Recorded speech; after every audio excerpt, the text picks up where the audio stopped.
जिस तरीके से लगातार इन्वेस्टिगेशन जारी है गुड्डू मुस्लिम को लेकर के और शाइस्ता परवीन को लेकर के लगातार सवाल उठ रहे हैं। लगातार आप लोग कोशिश कर रहे हैं कि पकड़ा जाए।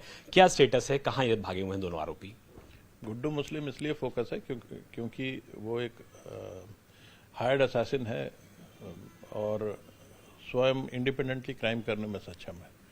इसलिए वो लगातार सोसाइटी के लिए एक थ्रेट है और उसको गिरफ्तार करना अत्यंत आवश्यक है, जल्द से जल्द। और ये व्यक्ति बहुत समय से अतीक गैंग के लिए काम करता रहा है, अतीक गैंग का खास रहा है और ये मेरा प्रोफेशनल हंच है कि इसने बहुत सारे ऐसे अपराध भी किए हैं जिसमें इसका नाम प्रकाश में नहीं आया।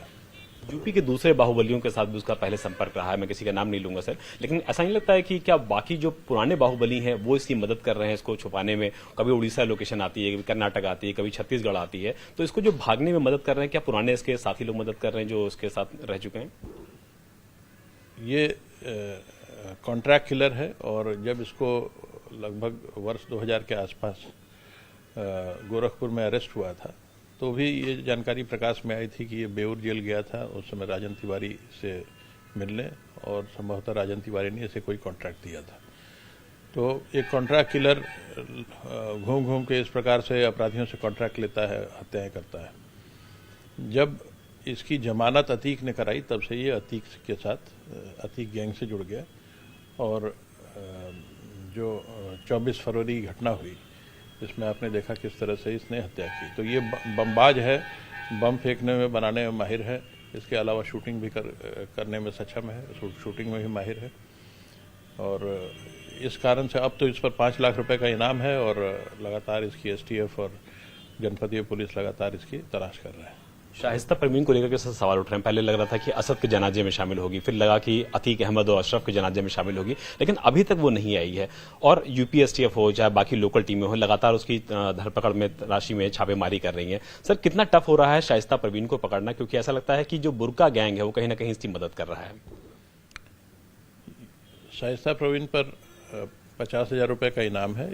इस गैंग के बारे में अब तक आपको समझ में आ गया होगा कि ये गैंग के पास ट्रेमेंडस फायर पावर है और भी ट्रेमेंडस रिसोर्सेज भी हैं। इसके बहुत सारे ओवरग्राउंड अंडरग्राउंड सपोर्टर्स हैं जो पूरे देश में फैले हुए हैं। इसलिए इनके छिपने में मदद, ये इनके सारे अंडरग्राउंड या ओवरग्राउंड जो वर्कर्स हैं वो सब मदद कर रहे हैं, उनके जो पार्टनर्स हैं वो मदद कर रहे हैं। लेकिन मुझे उम्मीद है कि जल्दी ये कानून के दायरे में आ जाएंगी। असद के बहुत सारे वीडियोस सामने आ रहे हैं। ऐसा लगता है कि वो 19 साल की उम्र में ही किस तरीके से क्राइम की दुनिया में उतर गया था। कभी वो मारते पीटते किसी को नजर आ रहा है, कभी किसी को थ्रेट करता हुआ नजर आ रहा है और लोगों को जिस तरीके से वो धमकी दे रहा है करोड़ों रुपए देने की, ऐसा लगता है कि बचपन से ही ट्रेनिंग इन लोगों की गलत शुरू हो गई थी। तो ये जो वीडियो सामने आ रहे हैं, ये जो खुलासे सामने आ रहे हैं, सर ये कितना ज्यादा असर करते हैं आपके इन्वेस्टिगेशन के हिसाब से और असद की जो परवरिश थी उसको लेकर के? सर, ये तो पूरी तरह से एक बहुत ही हार्डकोर क्रिमिनल गैंग के बीच में पला बढ़ा है, तो उसका असर आना तो स्वाभाविक है। और इसके द्वारा जो अब खुलासे हो रहे हैं, इसके द्वारा कई घटनाएं की गई थी, किसी को धमकाना, किसी को के साथ मारपीट करना, यहाँ तक कि ये भी प्रकाश में आया कि स्कूल में भी जो लोग स्कूल में साथ पढ़े हैं उनके द्वारा जानकारी हुई कि ये स्कूल में ही वेपन लेके चला आता था। और जिस तरह से इसने 24 फरवरी की घटना की, जिस इम्प्यूनिटी के साथ, जिस ऑडासिटी के साथ इसने राजू पाल और उनके साथ लगे 2 गनर्स की हत्या की, उनके सोफिस्टिकेटेड वेपन्स के साथ, ऑटोमेटिक वेपन्स से लैस होने के बावजूद, उससे ये बात समझ में आ जाती है कि ये किस प्रकार का अपराधी इतनी कम एज में बन चुका था। शाइस्ता परवीन हो, आयशा नूरी हो या फिर जैनब हो, जब हमने उन लोगों से बात की थी उन्होंने कहा था कि आप लोगों ने शायद ध्यान नहीं दिया, असद के बाल बहुत बड़े बड़े थे और जो लड़का नजर आ रहा है सीसीटीवी फुटेज में उसके बाल छोटे हैं। लेकिन जो अब सीसीटीवी से सामने आ रहे हैं उसमें दिख रहा है कि हत्या से 13 दिन पहले असद छोटे बाल में करके गया था। यानी कि जो इन्वेस्टिगेशन था वो बिल्कुल सही दायरे में बढ़ रहा था और जो परिवार की महिलाएं हैं वो इन्वेस्टिगेशन को बरगलाना चाह रही थी। इन्वेस्टिगेशन को बरगलाने की बहुत सारी कोशिशें की गई, यहाँ तक कि ये भी कोशिश की गई कि जो इस केस में जो हत्यारे शामिल थे उनकी लोकेशन कहीं और दिखाई जाए, उनके मोबाइल फ़ोन्स को कहीं और रखा जाए, उनके क्रेडिट कार्ड से पैसा कहीं और से विड्रॉ किया जाए उसी समय। तो ये सब तौर तरीके अपनाए गए, लेकिन इसमें प्रमाण इतने मजबूत थे कि उसको कोई बरगला नहीं सकता। आप सभी ने भी दिखाया किस प्रकार से असद इस घटना में शामिल था, और अब तो बहुत सारे अच्छे सॉफ्टवेयर उपलब्ध हैं। जो भी इन्वेस्टिगेटिंग एजेंसीज हैं वो छोटे छोटे जो या डिफ़िकल्ट टू रिकॉग्नाइज फोटोग्राफ्स होते हैं उनको भी क्लियर कर देती है। तो जो इसके खिलाफ प्रमाण है वो बिल्कुल अकाट्य है। आखिरी सवाल ले लेता हूं सर। करेली इलाके में सर ये भी पता लगा है कि अतीक अहमद ऐसे लोगों को बसाना चाहता था, अल्पसंख्यक लोगों को, ताकि इस पूरे इलाके की डेमोग्राफी बदली जा सके, ताकि भविष्य में राजनीतिक जो उसके दांव पेच है उसमें उसको फायदा हो सके। इस तरीके की सर जो जांच आप लोग के पास आ रही है, इस तरीके की जो इन्वेस्टिगेशन आ रहा है, प्लस ये जो इन लोगों ने कब्जा कर रखा था लोगों की जमीन, क्या सर आप लोग ये भी सोच रहे हैं कि कुछ ऐसा किया जाए ताकि जिन लोगों की जमीन पर कब्जा किया गया था उनकी जमीन को वापस कराया जा सके इस गैंग से?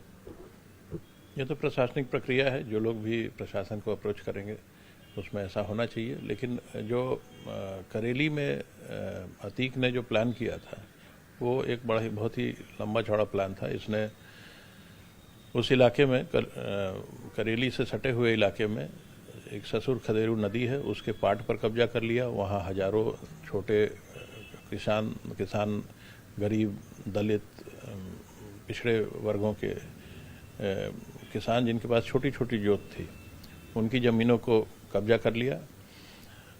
सरकारी ज़मीन जितने भी थे यानी ग्राम समाज आदि सब कुछ कब्जा करके वहाँ पर काफ़ी बड़ी बड़ी कॉलोनीज उसने बसाने की कोशिश की। इसमें चूँकि जब से राजू पाल की हत्या हुई तब से अतीक इलेक्शन नहीं जीत पा रहा था। राजू पाल भी अशरफ के खिलाफ इलेक्शन जीता था। तो इसकी कोशिश थी कि उस क्षेत्र की डेमोग्राफी को परिवर्तित कर दिया जाए ताकि इन्हें इलेक्शन जीतने में आसानी हो। ये मेरा आखिरी सवाल है सर। मेन बात ये है कि गुड्डू मुस्लिम, ये बात बोलते ही अशरफ और अतीक को निशाना बना लिया गया। सर कयास क्या हो सकते हैं, या इन्वेस्टिगेशन इतने लंबे दिनों का आप लोगों का है, क्या बात ऐसी बताना चाह रहा था अशरफ गुड्डू मुस्लिम के बारे में, जबकि गुड्डू मुस्लिम को लेकर के कोई सवाल ही नहीं पूछा गया था? कयासों के बारे में मैं कोई कमेंट्स नहीं कर सकता। Thank you. तो आपने सुना एसटीएफ चीफ अमिताभ यश जी को, जिन्होंने बताया कि जल्द से जल्द शाइस्ता परवीन हो या कोई भी शूटर हो वो जल्द से जल्द गिरफ्तार होगा, और निश्चित तौर पर इन्वेस्टिगेशन इस तरीके से जारी है कि भविष्य में इस तरीके के माफियाओं को कभी भी पैदा होने नहीं दिया जाएगा। मकसूद आलम के साथ विशाल प्रताप सिंह, इंडिया टीवी, लखनऊ। अमिताभ यश को अभी आपने सुना, वो बता रहे हैं कि शाइस्ता की तलाश लगातार अभी भी जारी है, और वो ये कह रहे हैं कि गैंग कितना पावरफुल है, ओवरग्राउंड वर्कर और अंडरग्राउंड वर्कर कितने मौजूद हैं और कितने स्ट्रांग तरीके से इनको सपोर्ट करते हैं, इसलिए शाइस्ता को पकड़ पाना मुश्किल हो रहा है। और गुड्डू मुस्लिम लंबे वक्त से अतीक के साथ था, ये भी वो बता रहे हैं। इंडिया टीवी हर वक्त हर जगह डाउनलोड करने के लिए सर्च करें India TV news Google play store या ऐप स्टोर पर।